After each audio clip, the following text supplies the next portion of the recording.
તમારા એન્ડ્રોઈડ ફોનમાં પણ જો સ્ટોરેજ ઇશ્યુ આવતો હોય તો ચાલો તમારું પ્રોબ્લેમ સોલ્વ કરી નાખું. સૌથી પહેલાં તમારા પ્લે સ્ટોરમાં જાઓ, ત્યાં તમારા પ્રોફાઇલ આઇકન પર ક્લિક કરો, ત્યાં મેનેજ એપ્સ એન્ડ ડિવાઇસીસમાં જાઓ, મેનેજમાં જાઓ.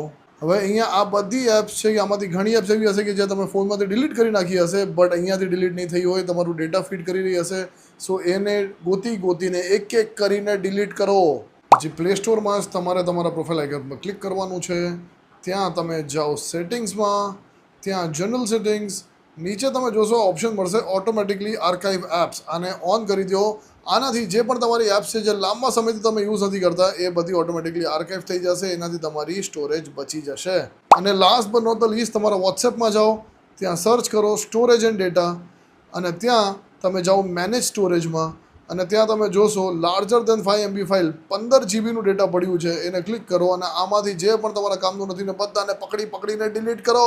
તો હવે ભાઈ ખાલી ફોટો ડિલીટ નહીં કરતા ગેલેરીમાંથી આ 3 ટ્રીક પણ યુઝ કરજો. અને તમારા પાસે કોઈ ટ્રીક હોય તો કોમેન્ટ કરીને બતાવવાનું નહીં ચૂકતા.